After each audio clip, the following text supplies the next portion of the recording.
Karibu Kwenye Msasa, where we talk to successful people about failure. You know that hashtag, if you know, you know? Yes. IY.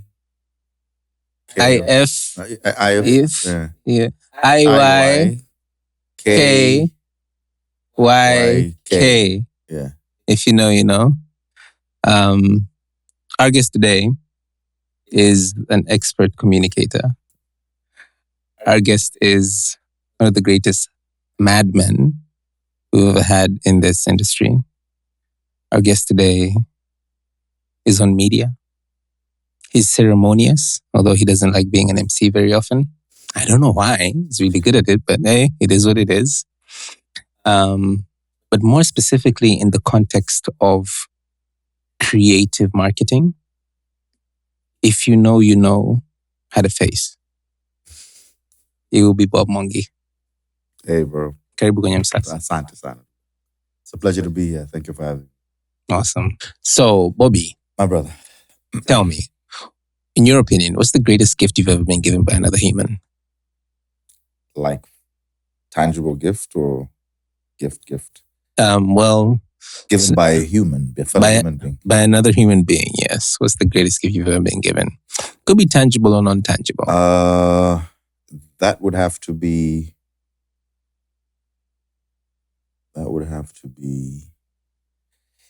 in the year 2001. I was working as a radio presenter. That was my first job, fresh out of high school. And high school? Yeah. Don't go high school? Yeah. Okay. And after about a year working on radio, there's a brother of mine, Kelvin Tusa. Kelvin, we used to hang out, we'd talk. And one day he told me, I think you could work in the corporate world. Advertising suits you. And prior to that, I was offered a job at one of the biggest agencies at the time, but I was too timid to take the offer. Okay. So I backed down on that offer. But when Kelvin said it to me, I was like, okay, so this is the second offer I'm getting. Let me take it. And it was a multinational agency. I had no idea that I was about to start a career that was going to pay me 3 times of what I was earning at the time. Okay. So to me, that's got to be one of the best gifts because that changed my trajectory completely. Right. From there, I started seeing what could be done and how capable I was, how limited I was, and who I needed to learn from.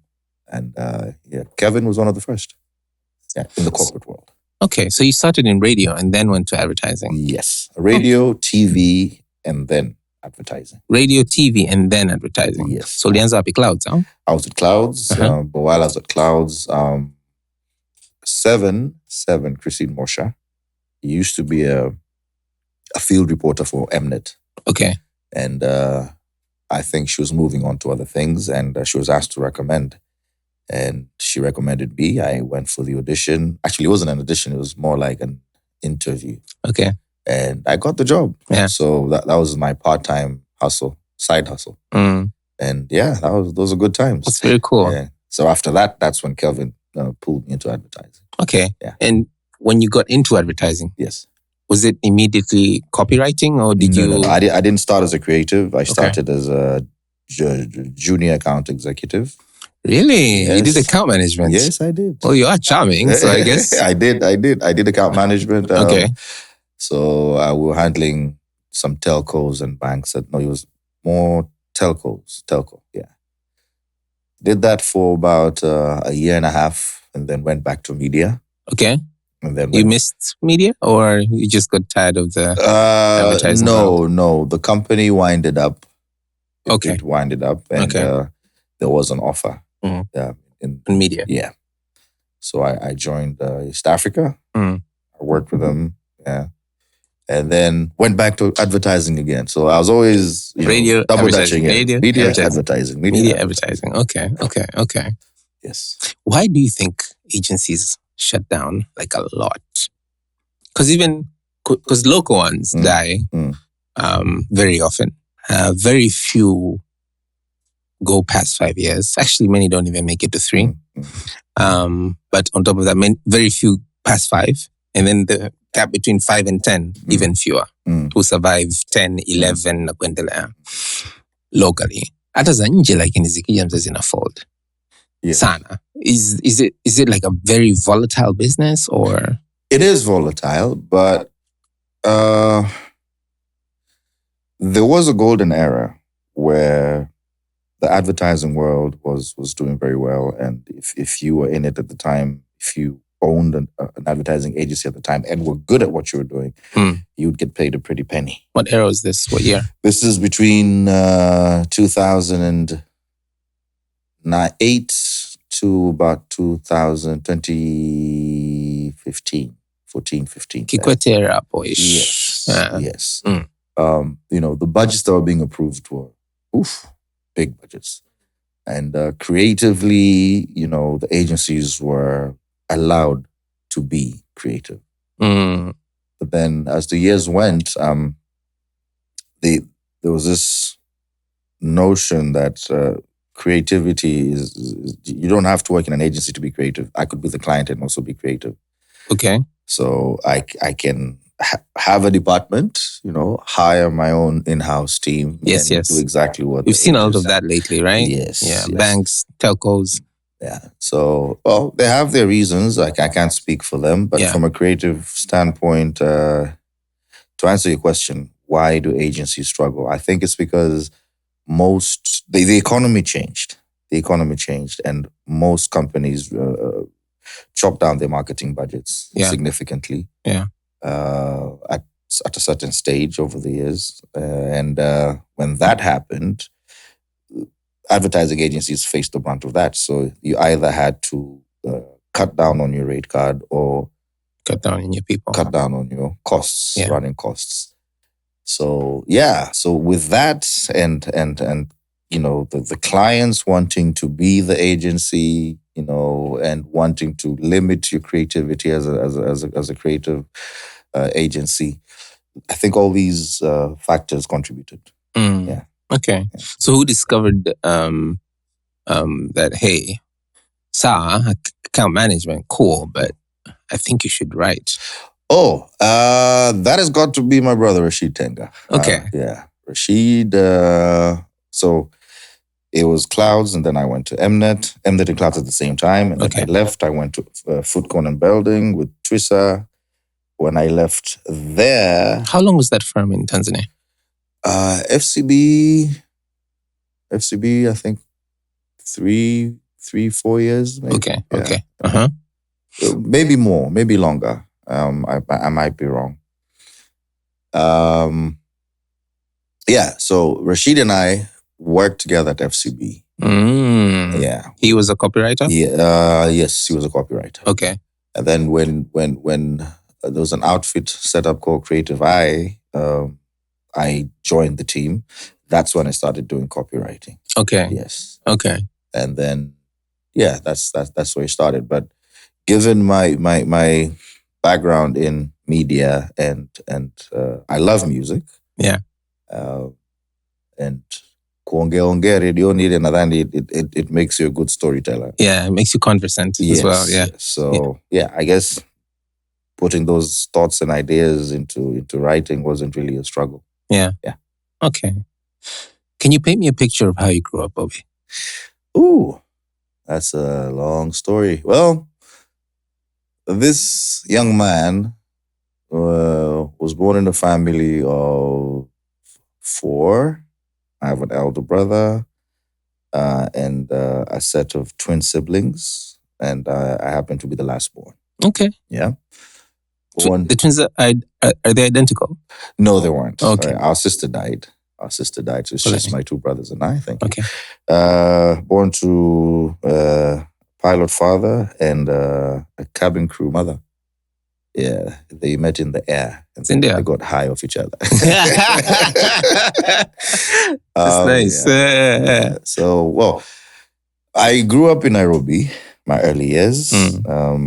But in the early 90s, there was some civil unrest going on in Kenya. my parents had separated, so my mother decided to move us back to Arusha, which is where I grew up. That's nyumbani kabisa. So and that was the time I was just about to start my secondary education. Okay. So yeah, I came back. It was a slight culture shock, adolescence and all that. But I think that was one of the best things that my mother could ever have done, because I love my country. Yeah. And kusoma Tanzania kulinibadilisha. I think that's what built my resilience. Really? Yeah. How so? Well, nilisoma Tambaza, sio kama unajua shule. Yeah. Tambaza ile shule bwana 1993 ilifungwa. That's the year nimeingia form 1. And the wanafunzi wa Tambaza kwa wanajitaga wa solid. A solid. Ni wagumu. The brotherhood is strong. You can't. And I was nilikuwa mdogo. I'm not that tall. Sina mwili mkubwa sana. So you can imagine what I was, how I looked when I was that age. Kwa hiyo siku ya kwanza naingia darasani nakumbuka niligombaniwa sababu everybody was booking. Bana ile saa naomba msiguse na njia kwangu. Wengine bana hilo begi hilo bana itakuwa na book vitu bana hicho kiatu hicho mkiacheni. And that was just after the teacher left. Nilizungukwa kwenye meza yangu. Lakini kuna jamaa mmoja amemsahau jina bwana. Ndo alinitetea pale na nini, amsimuonee dogo. Nikiangalia pembeni hivi kuna watu wana ndevu kabisa, sideburns bro. In form 1. I was like, how am I going to survive this experience? Nilibiwa, lakini sio siku ile, lakini nilibiwa sana. Eventually. It's just a matter of time. Yani nilikuwa wakati ule walikuwa naturuhusu kama kipindi cha baridi unaweza kuja umevaa koti, lakini umevaa uniform kwa ndani. Kama it's cold you allowed to wear your blazer.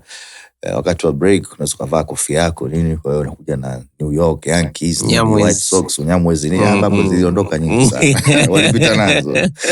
Lakini yeah, so niligundua kwamba okay, if I'm to survive this experience, I also have to be solid. Yes.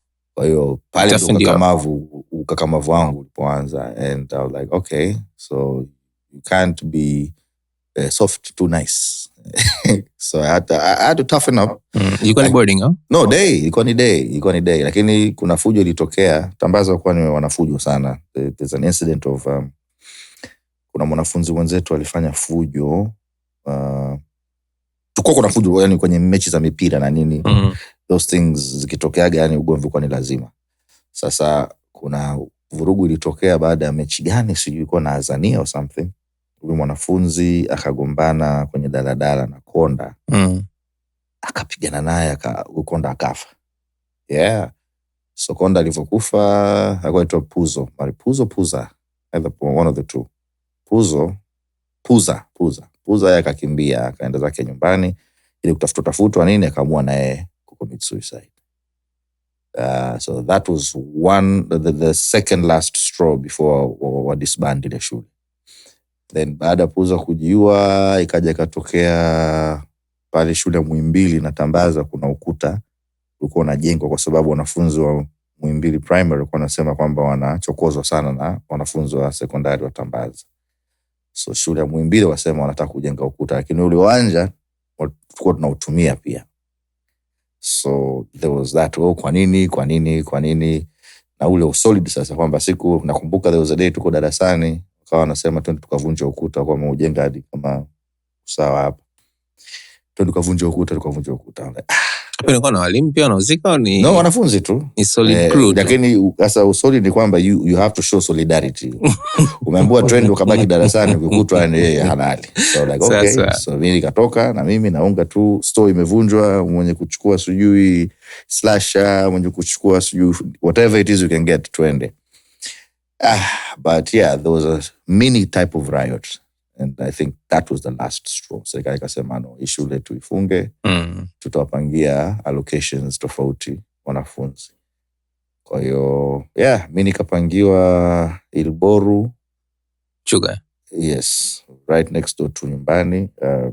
Kaleta utukutu kidogo nikakataa kwenda. Long story short, baadaye nikapangiwa Umbwe.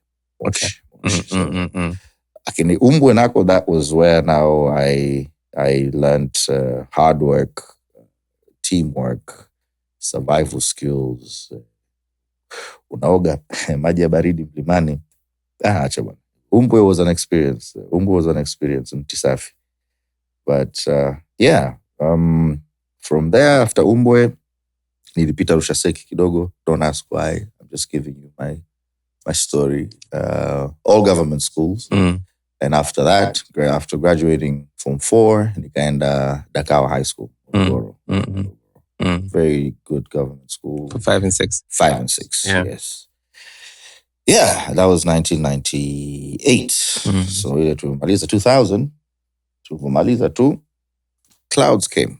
Clouds ilianzaje? My brother Emil Chris and Bonnie Love alinipaga nafasi ku perform Lake Duluti. Ku perform aje? Okay, it was wakati nini Lake Party? So going to Lake Parties, yes. Lake Party, yes. Lake Duluti pale. Yeah, but ku perform aje? Okay, so as a basically rapper, he would give room to people with talent to showcase their talent. Anakuwekea beat. I remember nilekea beat ya Davina So Good. And I used to fancy myself a rapper. I used to write. Koli chana. Nipa ni chana iwa. Nice. So nikachana afu kwa Kiingereza. I think that's the first time Bonnie amenisikia. Na Emil Chris was there. Mari Bruge alikuwepo na yeye. But me, after doing that, I was just, nimeua mzee. And I was satisfied. Little did I know ya kwamba they had noticed me. So we met again at a place called Roaster's Garden. Nilikuwa ni Emil Chris. Hapo bado niko high school Dakar. So ilikuwa likizo hapo. Ilikuwa likizo, yes. I met Emil Chris ndo akaniita. Ambe say I need you to meet someone. Ambe njoo. Akaniintroduce kwa Ruge. Kumbe Ruge na interview. Piga story pale. Okay. Sawa. Wewe unafanya nini? Ambe mimi nasoma wapi? Morogoro.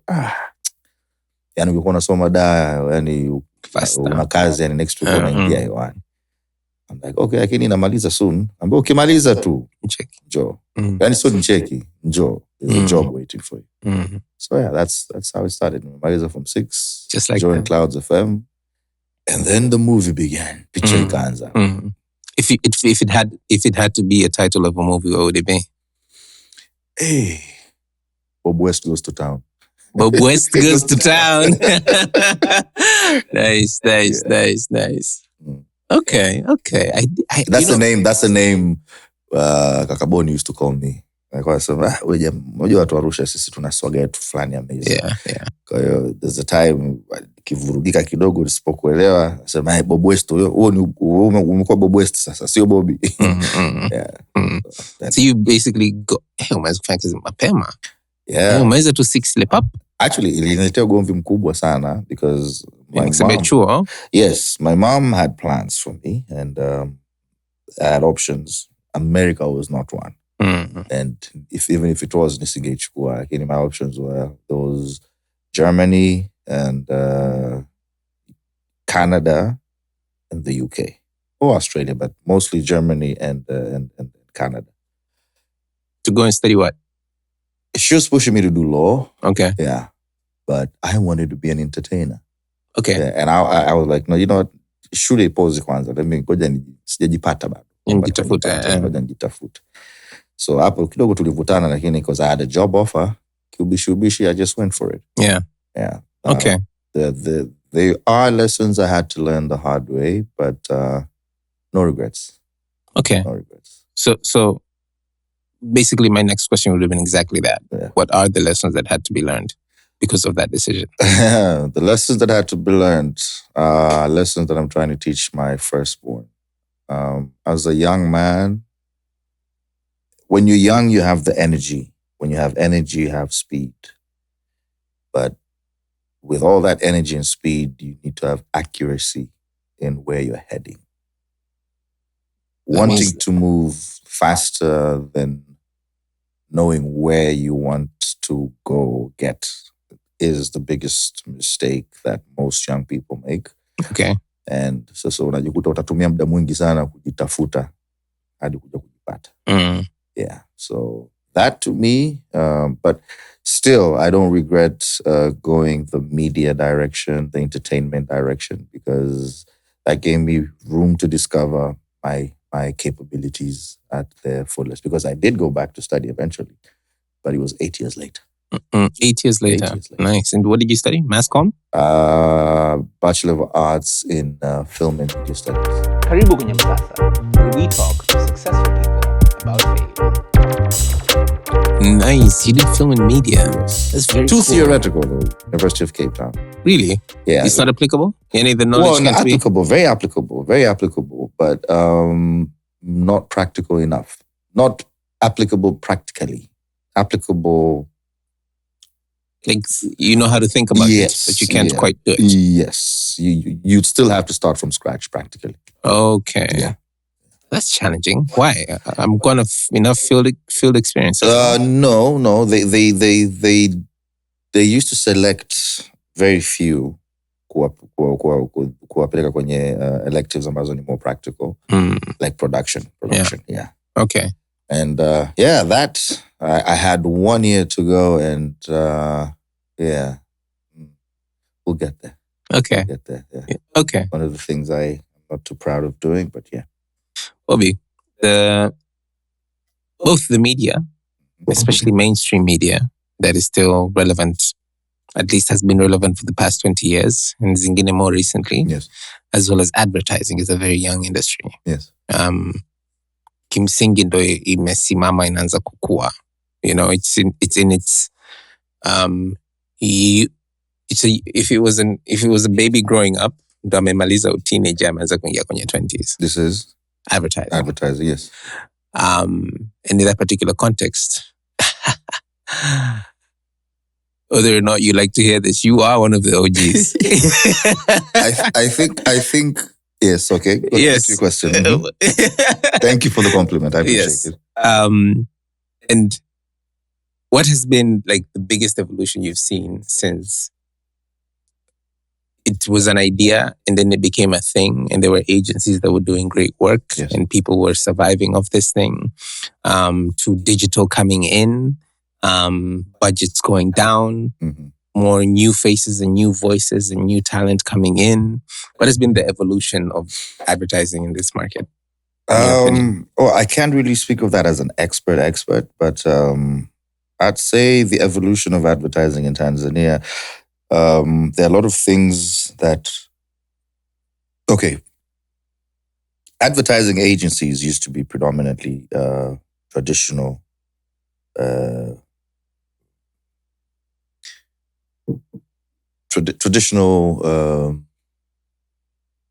media, traditional marketing. You know, it's radio, it's TV, it's print, it's outdoor, BTL, But then when digital marketing, digital media came into the picture, that changed the game globally.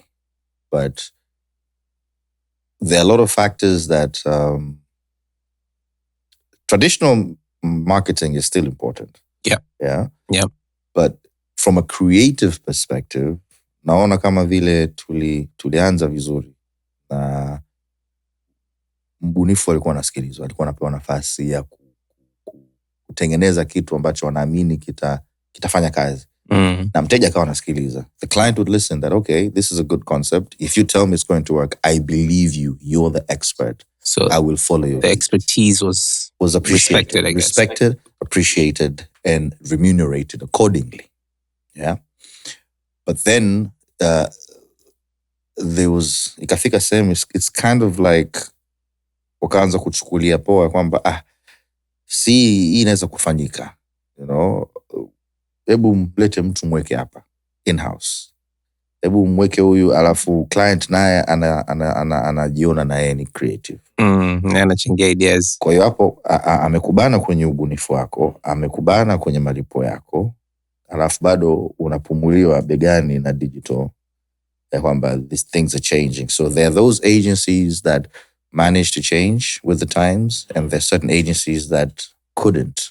So nyingi zilikufa kwa sababu hiyo, na zikaibuka new agencies ambazo they were strong in digital marketing than traditional.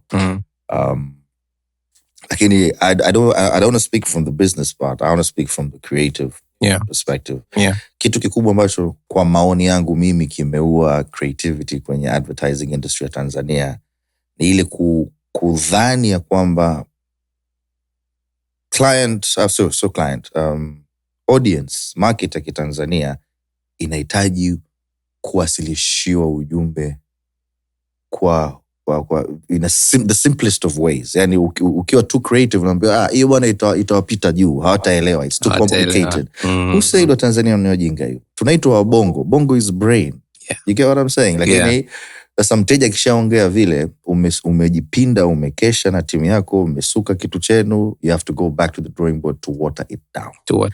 Sasa you water it down to the point of final product inakuja kwenda hewani au kuwa flighted.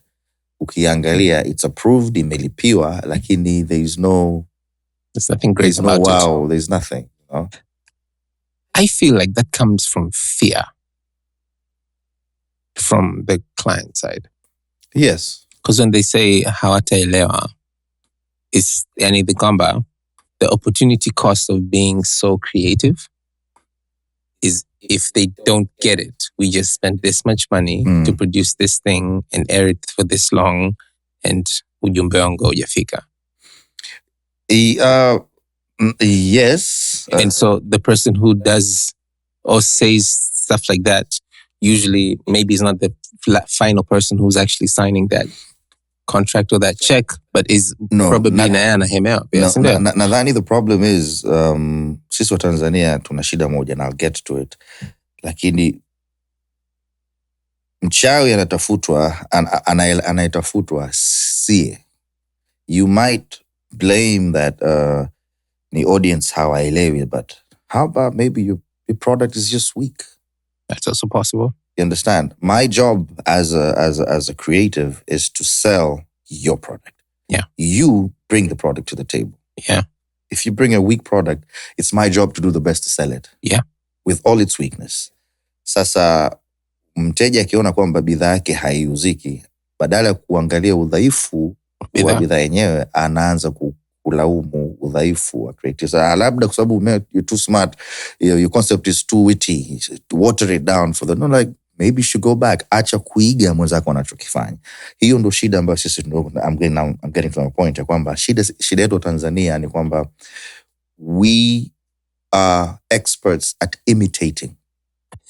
Yeah. If you do something that works, so instead of figuring out, learning the lesson from, okay, you did something different. Okay, how can I do something different to beat that? Yeah. Like we're going to use, okay, you've done something that's working. What are you doing? How did you do it? Joe. Fanya hivi. Nataka kama yeye. Kama uko restaurant umeona mtu amepitishwa sahani nzuri. That's nice on nini. I want like that. Yeah. Sasa wote mwisho wa siku you won't evolve. Yeah. Mtapoteza miaka na miaka, and unfortunately that's been the case with most of the big clients, wala nisionge industry wala nini. Yeah. Lakini that's still the case until today. Yeah. Kwamba the innovation and the competition is not based on innovation but rather imitation. The competition is not based on innovation, rather imitation.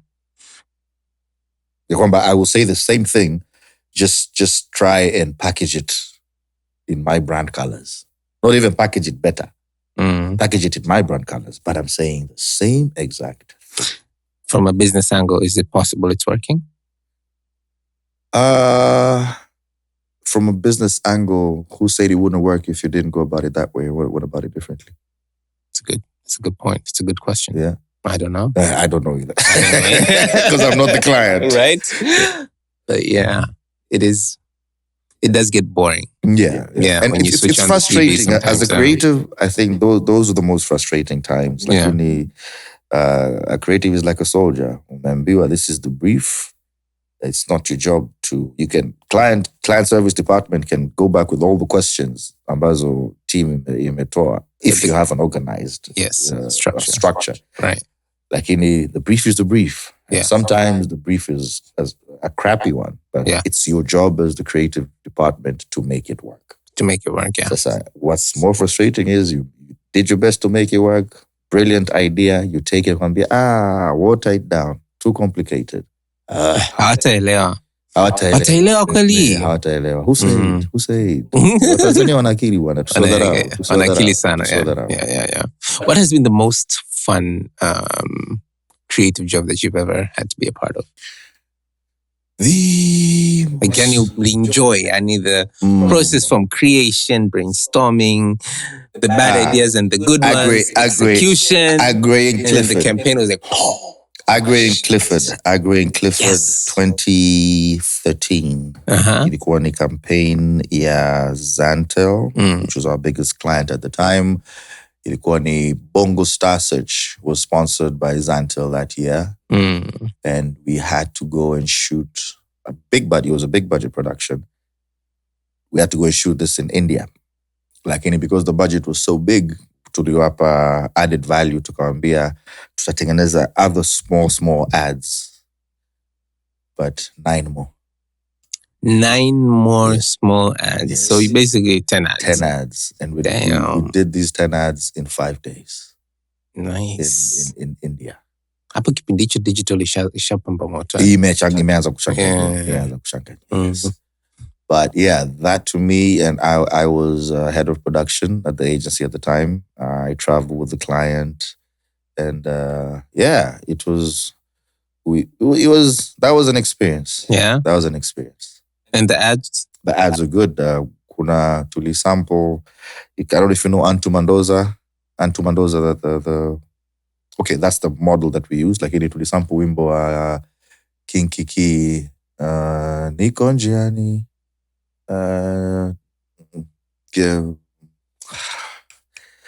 Ewe njiwa fungua njia kitoto cha anza tamba. That song. Yes. So tulitumia ile. Concept was, this is a village girl who has a talent ya kuimba, and ameamka asubuhi, you see her cleaning, ametoka nyumba ya msonge na nini, amevaa zake kilemba, kanga na nini, anapiga mswaki na mswaki kijiti, you know. And so baada kupiga mswaki anaanza kuimba, and she's singing that song. You get what I'm saying? Yeah. Asa anavyoimba ule mswaki wa kijiti ndio mic yake. Okay. And then she turns around, and then visual effects, now she's all glamorous and stuff. She's on the Bongo Star Search stage. Yeah. So it doesn't matter where you are. If you have the talent, Bongo Star Search ya mwaka huu can give you that platform. Nice. That was the concept. Nice. And it was a big success. Nice. And so that to me has got to be one of the most exciting jobs I did. That's very cool. Yeah. That's very cool. Mimi bwana, one, I never thought I would be in this space. You used to do music. I used to do music. You still do music? Sorry. I still do music. Nakugozia kibao sasa hivi nakuuliza maswali mimi. For freshly, I do, just not for the people currently. Yeah. But before that, there's a time I had watched this series named Madmen, and it really one of movies in influence. Sana. Yes. So it's so influential, and I can remember movies when I was, a 13, 14, 16-year-old. Yeah. And some of them have even influenced the way I have opinions about certain things. Anyways. Madmen influenced the way we dressed as an agency at Clifford. Really? Always suits, bro. Dope. That was very cool. Suits, yeah. Ilikuwa mkwara fulani hivi amazing. Yeah. Mkwara fulani amazing. Donald Draper. So, Donald Draper, bonge la personality. So I watched that, I was like, this is very cool. Anyway, it's a cool series. We move on with our lives. Yeah. And then for me, I don't know why it never clicked in my head. I guess at that time I was a victim of one of those people who think, bongo bado. Bongo tayari long time. Long time. Wewe ndio unafikiri bado. We catch on fast. We catch on very fast. Yeah. Lakini mimi nilianza kuamini, actually sio kuamini, nilianza kuona kwamba hivi kumbe bongo tuna watu wa marketing na advertising pia. Niliposikia tangazo la hivi ilikuwa ni Tigo wakati huo. Ilikuwa ni tangazo nani? Tigo. Ilikuwa ni Tigo. It was called Tigo already, yeah? Yes. I was like, oh shit. Afu nikarudia tena ile series ya Madmen. I was like, oh wow. Yeah. This is a whole song that has no lyric. Yeah. The lyrics to that jingle. I'll tell you the words. The first word was du,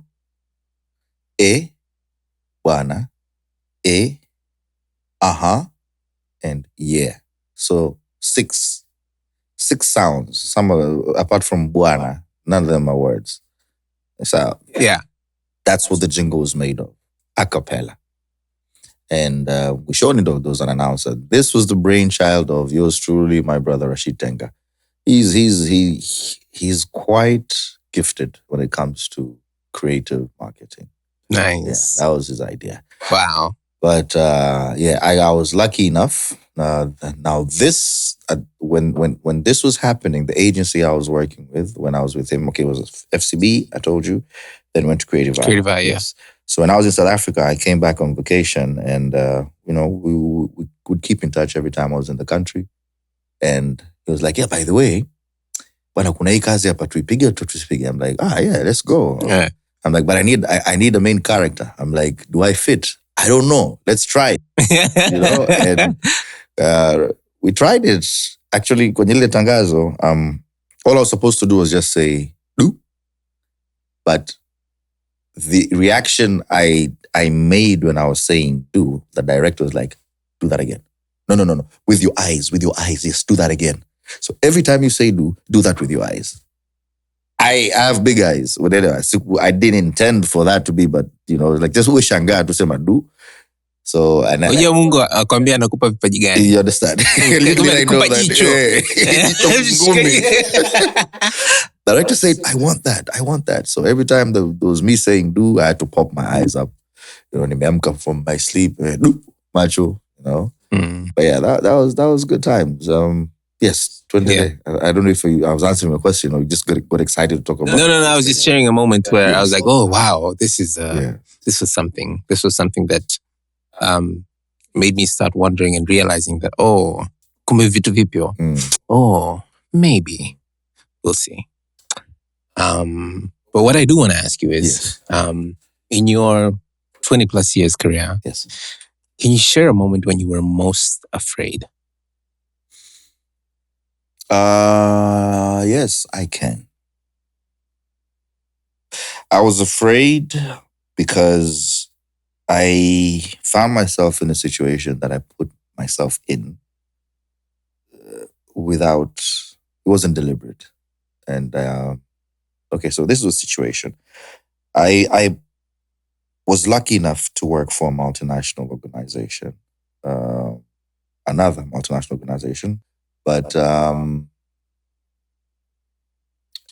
was a consultant, and the pay was quite good.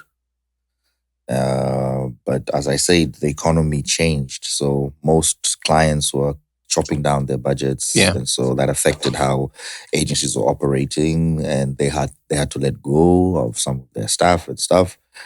But when that was happening, I was privy to that redundance, whatever, the list.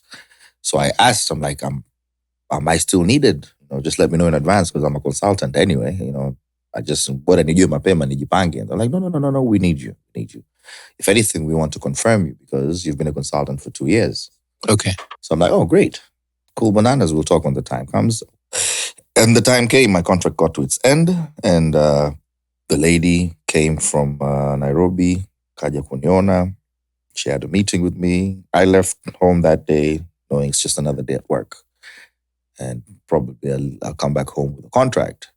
And I get there, and yes, there was a contract, but what I was taking home, they decided to gross down in order to accommodate whatever taxes that needed to be paid, so that they can put me on full-time employment. Yeah. So I said, okay, first of all, pause. Am I underperforming? No. Have I met my KPIs? Yes. Okay. Am I being demoted? No. Am I still carrying the same roles? Yes. Why am I to earn less? Like, no, because now we're confirming. I'm like, I hear you confirming me, but can you at least cross up and leave it there? I'm not asking for a salary increment if the situation is what it is. So that was me thinking that I was negotiating. And I was told, okay, we'll get back to you, no problem. Let's go, we'll discuss it. I'm like, oh yeah, think about it. But no, you can't gross down. Are you serious? You can't gross down. That was, that was not a very good decision. In a few hours, I received an email saying, "Thank you very much, but we can't afford you." So I left. I left home knowing I'm going to work, and I came back jobless. And that was the beginning of a very difficult time for me. Yeah. Because the economy had changed. Most people couldn't afford to have a big team, let alone an experienced one. So I was pretty much unhireable because everywhere I went, the issue was not my resume. The issue was my expectations. And even when I tried to hint that, hey, we can figure something out, they're like, we can't afford you. We can't, no. Everybody was, I was like an untouchable person. So, Karibu Kwenye Msasa, where we talk to successful people about failure. So how do you overcome something like that?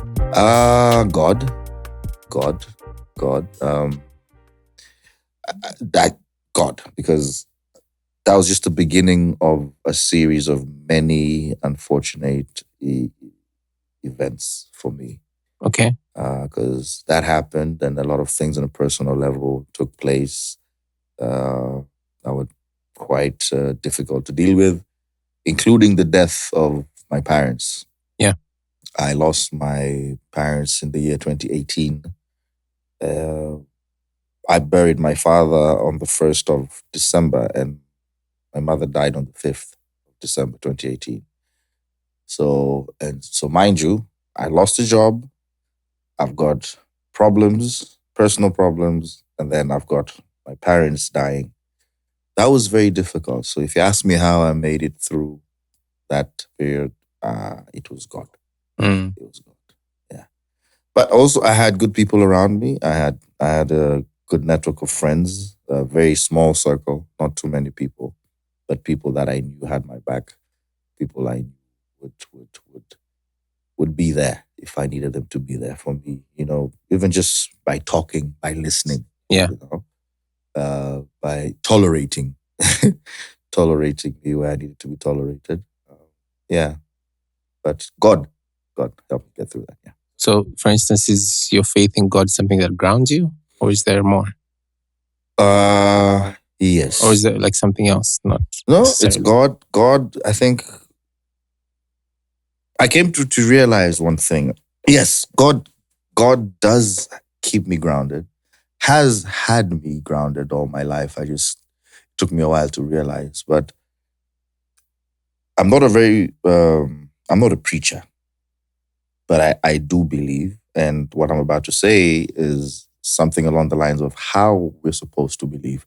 Okay. I like to tell this story, and even on my show, on our show, I've used it as one of the motishas. We all know of a microwave, yeah? You put something into it, either you're defrosting, you're heating, you're grilling. The moment you punch in your settings and press start, you can go about your business, it's done. Yeah. You come back after you hear that ding. Yeah. Know what I mean? Yes, done. Now, I think faith is supposed to be that way. A lot of people ask God for things, and the moment they're done, give them 120 seconds. That's 2 minutes. They're back to worrying about how they're going to sort out whatever issue they ask God to sort out.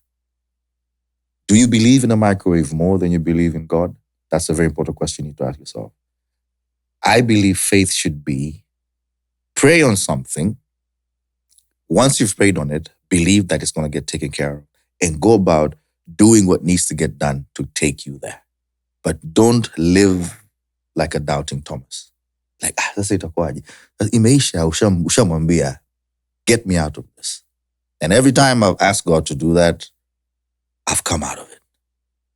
I've come out of situations where I've been asked, kinesewe jamani mbishi. Umetoboaje hapa? Ambia ni Mungu tu. Ni Mungu tu. I'm like, God, I'm stuck. I don't know what to do. Help me come out of it. And I'm a stoic. I hate to worry. So sometimes nasema ni mtu wa kupuuzia, lakini sio kwamba napuuzia. I've asked for a way out of it. So I don't worry about it. I just do what I need to do. Kama ni kutafuta biashara, kama ni kutafuta kazi, kama ni kujituma zaidi, kama ni kubana matumizi zaidi, kuvumilia wakati you're going through crunch ya hela. Lakini what I've asked for, done and dusted. I've pressed start. I'm waiting for my ding. Mm. Yeah. You just asked a question and I had to also try and answer it myself. Do you believe in the microwave more than you do in God? Think about it. Think about it. Think about it. Because all, and I'm not preaching here. Like it could be a sermon anyway. Like all that he wants is, show me how much you believe in. And how do you show? By going about your day? Not doubting.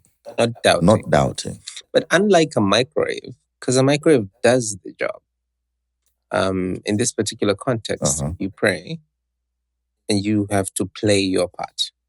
Yes. What part do you play for a microwave? Make sure you have power?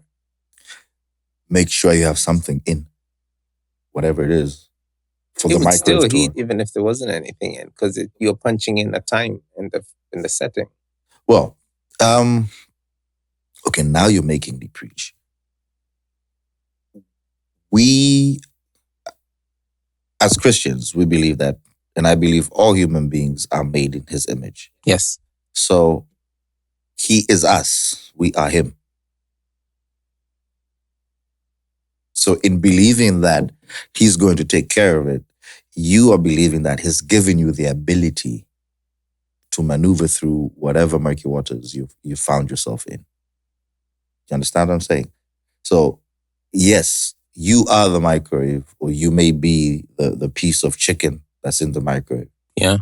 But if you believe that it's going to happen, you just have to trust him and do it. Go about your way without worrying. Mm. It could be, for example, for the longest time, I was trying to do business. And mind you, I've been employed all my life. Okay. Yeah? So for the first time, I'm in a situation where no job, kids got to eat, got to go to school, need a roof over their heads. How many kids do you have? Oh, 6. Nice. Yeah. So a basketball team. And the sub. Nice. I found myself the Mongi in a difficult situation. So what I did, kila dili, I had friends, Yeah. What's going on? Ebana kuna issue gani? And almost borderline dalali vibes. You get what I'm saying? Yeah. Everything and anything legit.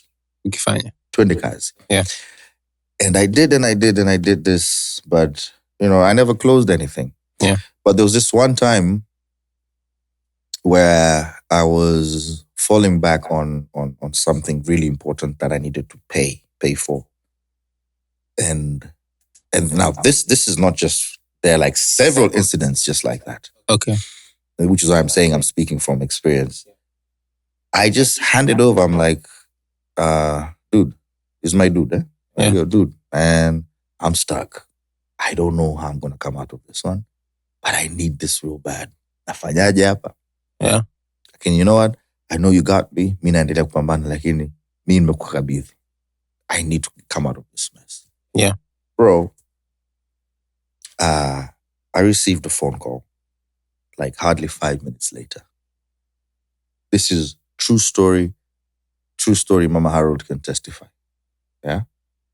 I received a phone call, and when I picked up, this is a friend of mine who's a producer. He was like, "Hey, kaka uko wapi?" I'm at home. Bana, ungekuwa maeneo ya Morocco bwana, hapo kuna kazi mzee, mteja mfuko wa shati. I'm like, "What did you say?" I'm like, "Yeah, tunafanyaje?" Akamwambia, ndugu yangu hapa, wewe fanya hivi, chukua usafiri mimi nitalipia. Njoo. I need you here, please bro. Pesa ambayo alinitajia bro is the exact amount that I needed to sort out my issue. So kama unaelewa? The exact amount. Sio a penny less, sio a penny more. Now, if that's not how faith works, I don't know. You believe in manifestation? How? Like, if you believe something to happen, it will. The law of attraction, Yes, stuff like that. Yes, I do. You do? Yes. Okay. Do you think that's also kind of related to faith? Or? It is faith, yes. It is faith. Yes. Okay. So is it faith in your ability to attract, or faith in believing that there's a higher power, or is it like a cocktail? I can have faith in my ability to attract, but I'd rather have faith in whoever gave me that ability to attract that which I need. So I'd rather believe the source. Okay. And you're a churchgoer? Hapo ndo changamoto. It's okay. Yeah. Yeah. As a father of 6, Yes. what's the most challenging part when you're trying to impart, I guess, wisdom and knowledge to your children about ways not to go?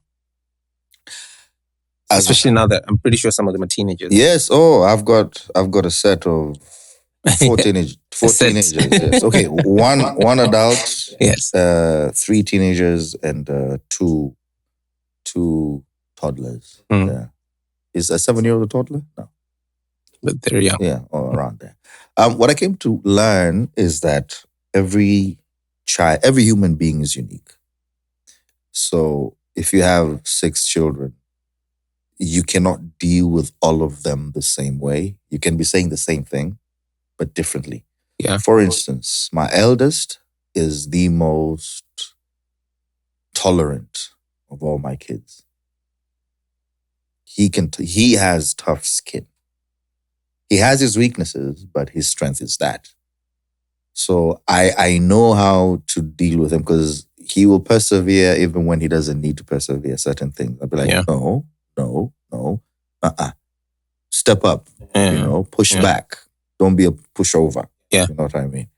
The second one, Ethan is so much like me. Oh my goodness, he scares me.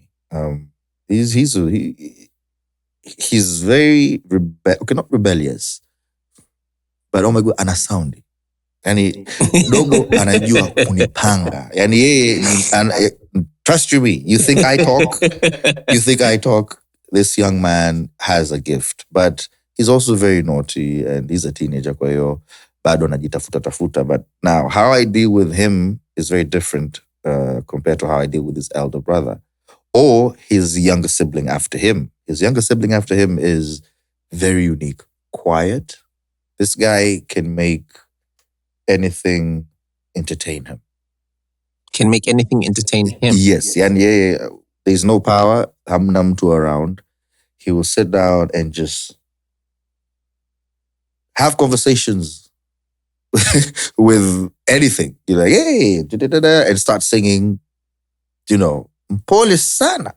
Lakini super intelligent. As I speak, he and I'm not bragging, I'm just grateful.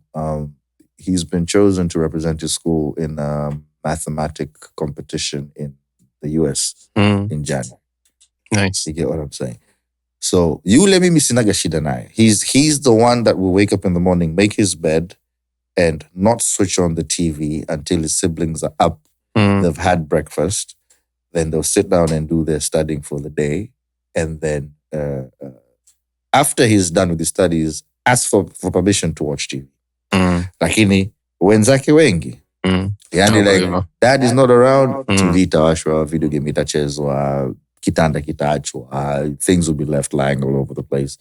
So what I'm trying to say is kila mtoto ana utofauti wake, lakini every child needs love. And every child needs love from both parents. Yeah. We live in a day and age where, relationships don't necessarily have to work out for us to be parents.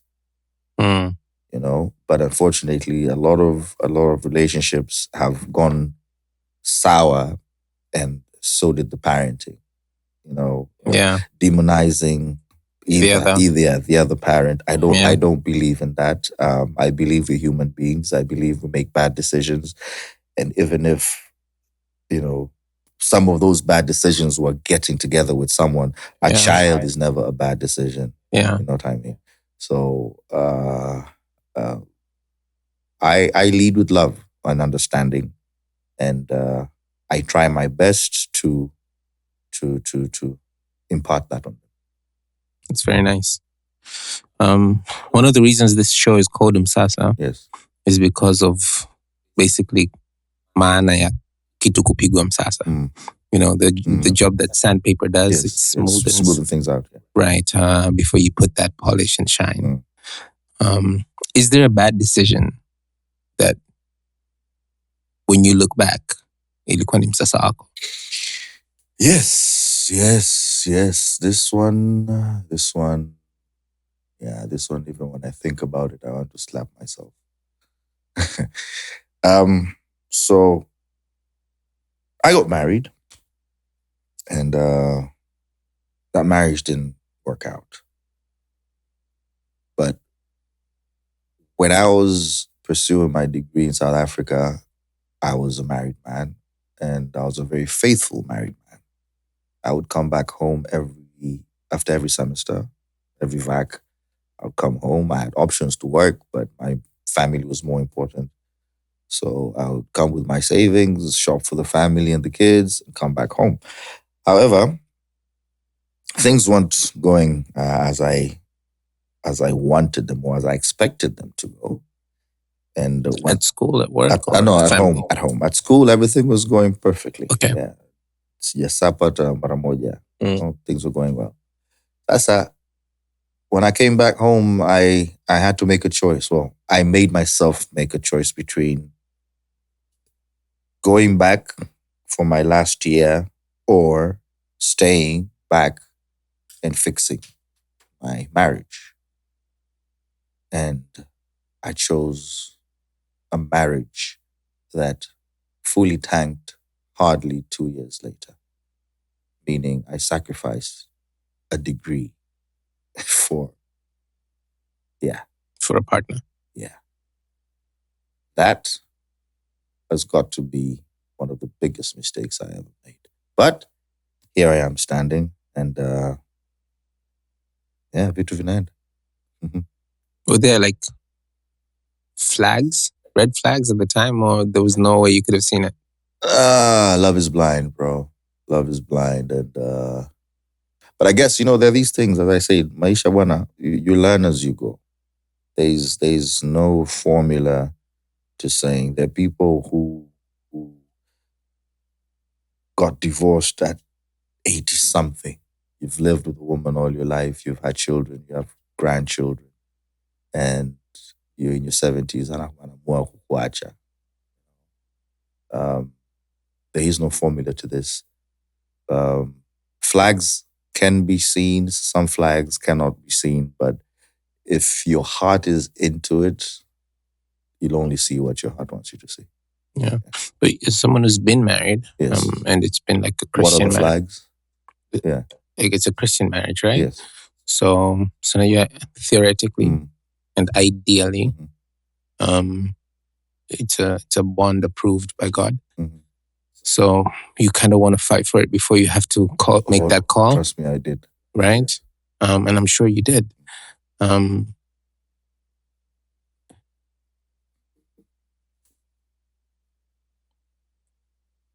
Why is it not working for so many? I'll tell you why. From my personal opinion,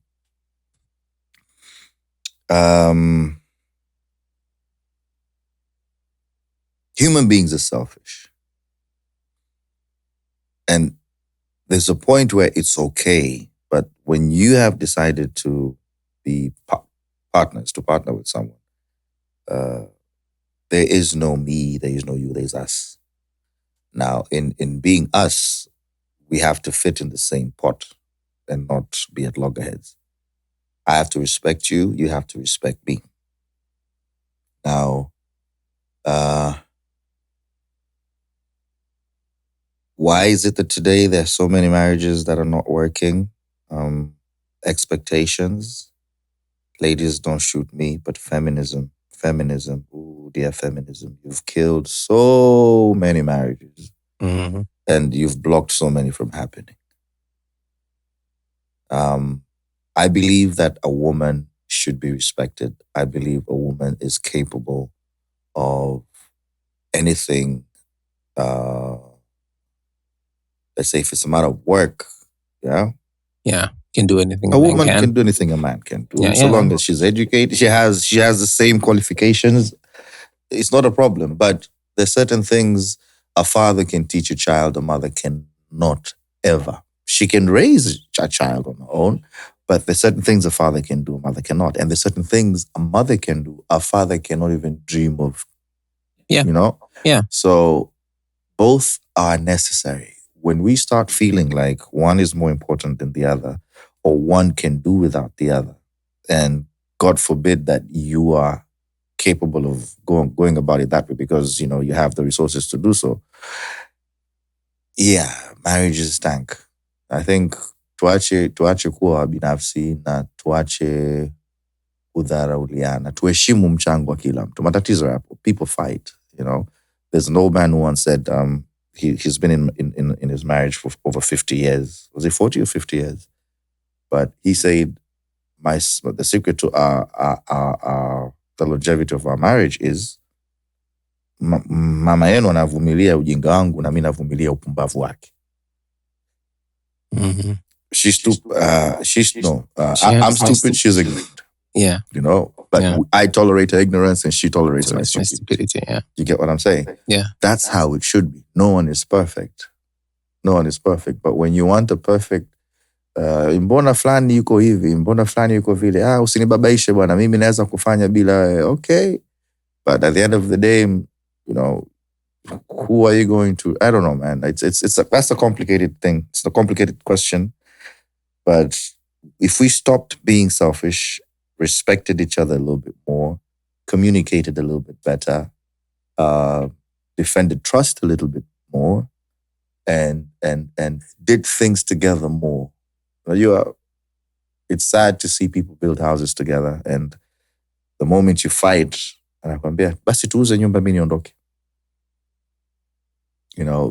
Let's the hassle. Yeah. For nothing. Yeah, let's if couples do things together and they share their plans, they can have their own thing going. Like this one project is out. It could be a flower garden.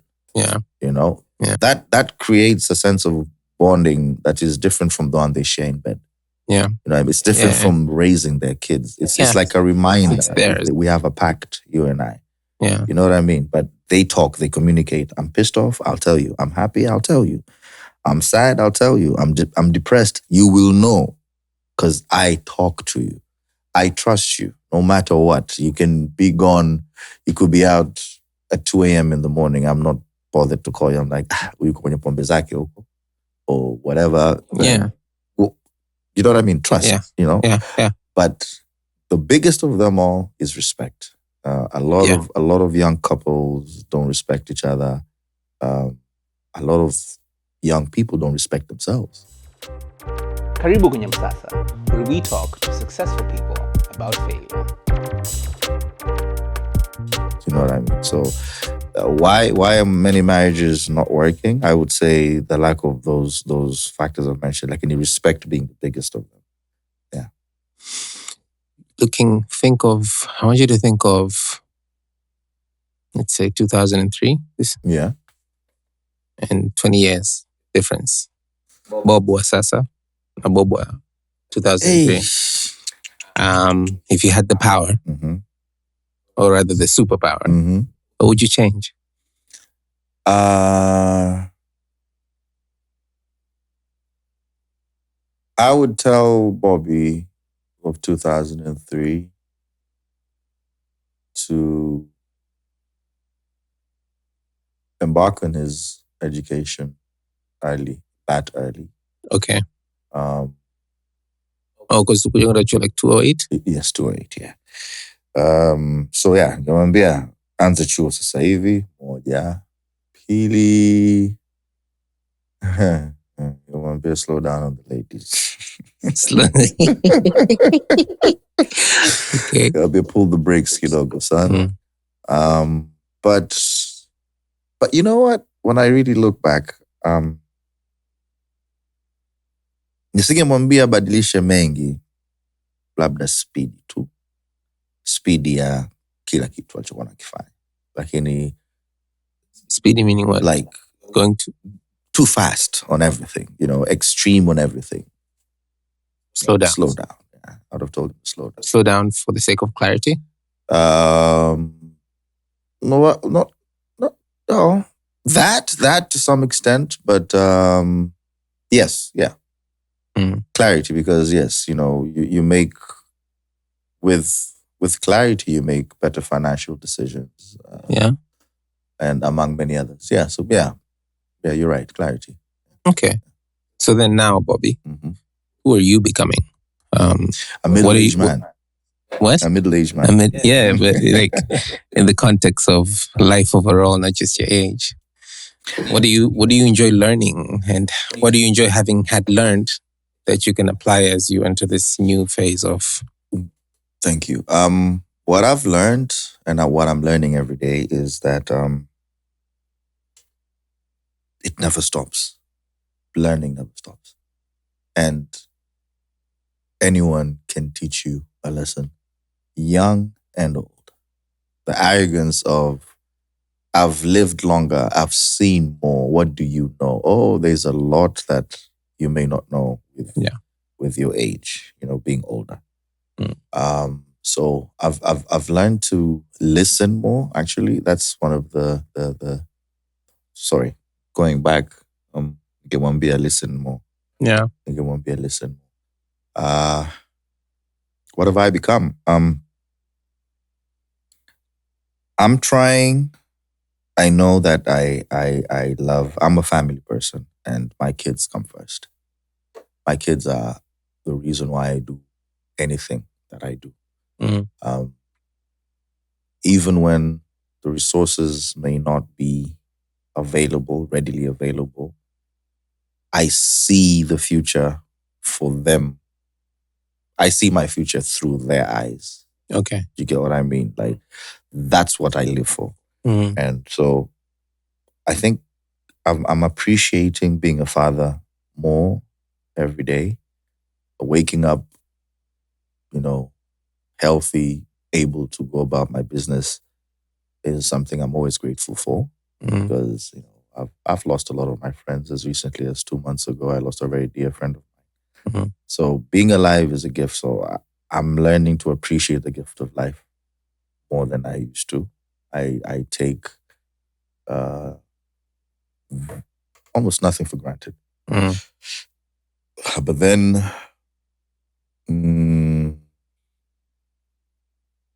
I've also learned that na deni la kulipa.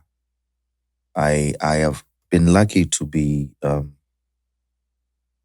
the not public eye, but being on media all these years. Yeah. I'm a very I don't want to say recluse, lakini ni mtu wa kujitengaga sana. I trust you me, in all the years I've worked in media, hakuna kitu ambacho nilikuwa nakichukia kama attention, going out and then you feel that tension. You're kwamba, hey, Bobby. So I used to choose where I hang out, who just I so hang you can out avoid. with. Yes. So I'm not someone who really fancies being in the limelight, but I've learned that I have a debt to pay, because there's certain ways I see things, and if I could share them with whoever can give me the time to listen or watch, I would do it.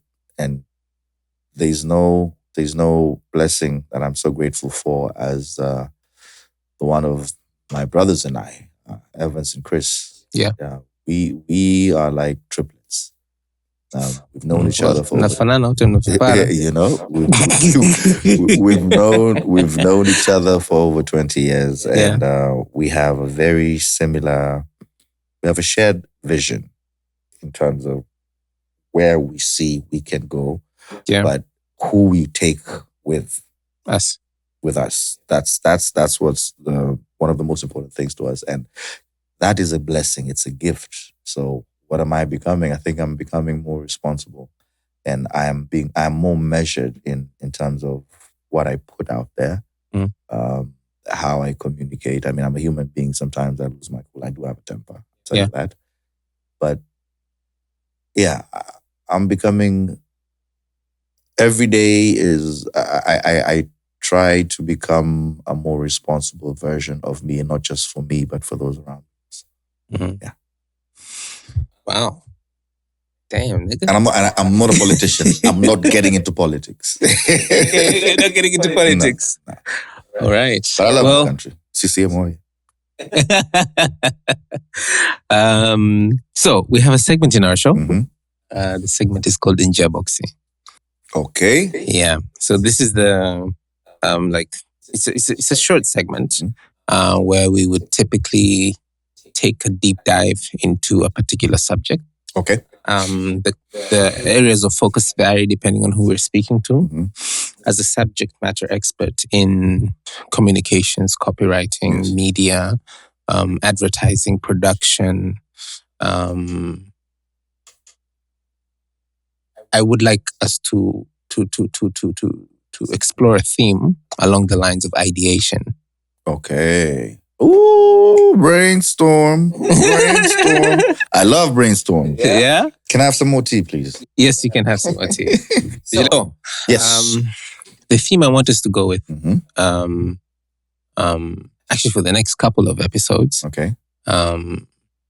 is along the lines of ideation. So, There's many ways to go about this particular changamoto ideation. Yeah. But I can't think of anyone better to ask, especially in the context of communicating. When we have a product, service, and we're soldiers, a challenge has been presented to us. How should we go about thinking? Because the thinking matters even before the idea. Yes. How should we go about thinking, developing a communication plan, approach, strategy, tactic that has the highest likelihood of bringing positive results? From a creative perspective. From a creative perspective, yes.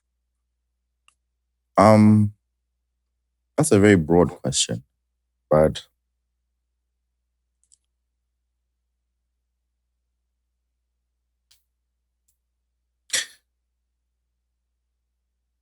it has to be relevant.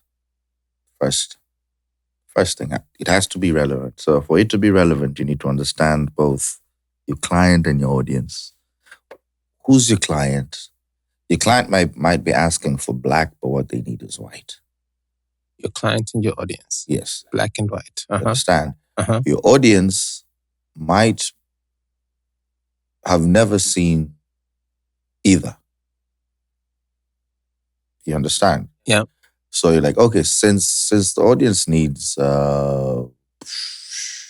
green, yeah, and client is only thinking white. What am I trying to say? There is no formula to it until you get to the process of, okay, what's the idea and how do you communicate this idea? Because you can have one idea but communicate it differently in different markets. Yeah. You understand? Yeah. So for it to be successful, it's relative. It's relative. But it always has to be something that may not necessarily satisfy or make the client happy. Sometimes the client may not understand because they don't know any better. So it's your job to make them understand and see that this is better than what they want. Mara ya kwanza wataikataa because they hawajai kuiona before. But you have to like push back and push back and push back. I remember I spent a whole day at Mwimbili trying to explain kwa watu wa Wizara ya Afya kuhusu a campaign that we were doing that was funded by the US government under the supervision of the ministry. And these concepts were so out the box. Yani tulikuwa narudishwa pale juu kuelezea, kudefend. Unaambia no, lakini hapa unajua kwetu kwenye kabila hili ina maana hii na hii na hii na hii. Unaambia lakini sawa, hiyo ni kabila.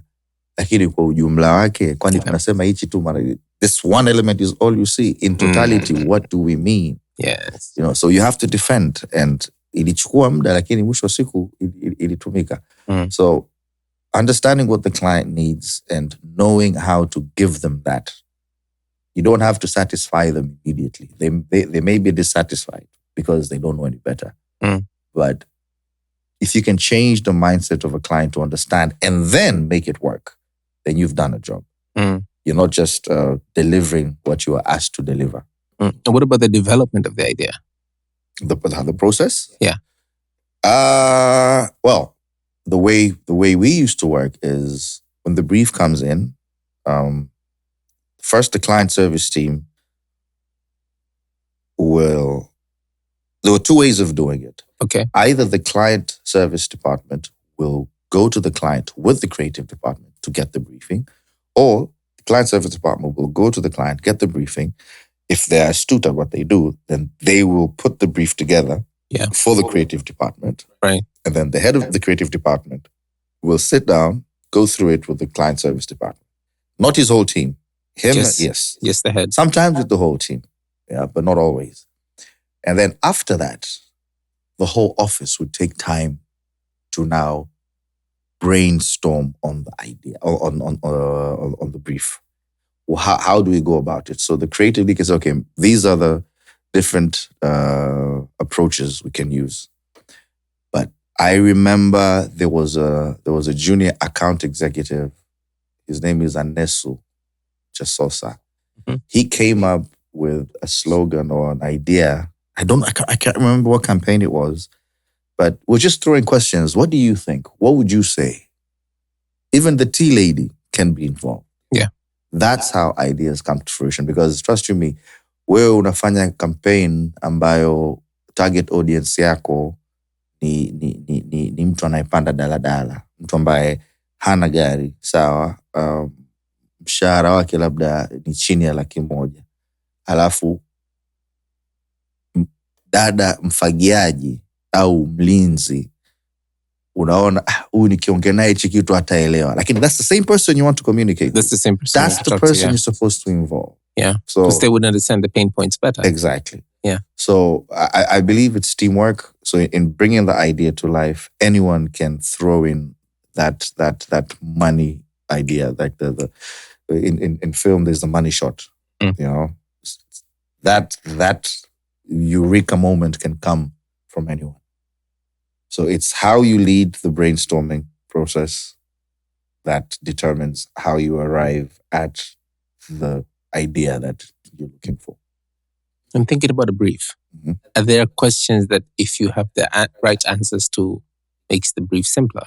Or again, there's no formula? Now, in my dabbling in client servicing, the best brief, you see, creative concepts are not supposed to be simple, but briefs are. The simpler the brief, tell me in as few words as possible what you're asking of me. And then let me as a creative umiza kichwa with my team tuangalie tunaifunguaje. But if you come with too many details in the brief, it's those details are supposed to be compressed. There's who said this? Aliwahi kusema kwamba when you're sending in a brief to the creative department, it should be the simplest document you've ever written in your life, using the simplest language. Because mtu wa creative hatakiwi kuumiza kichwa kucrack your brief. Wewe unatakiwa umecrack kama client service. So how can you simplify the needs of the client in your brief? Then bring it to me. Once you've brought it to me in a simple manner, I've understood what the client needs in the simplest way possible. Then I can get creative. I can get creative, and I can now come back with a complex approach to answering that. I don't know if I'm making sense. You understand? A lot. Yeah. So the brief should be simple. The creative approach can be complex, but not the brief. If you start with the complicated brief, expect the creative outcome to be weak. Because why? Because it was too much information? The job of the creative is not to decipher the complexities of the client. That's the client service department.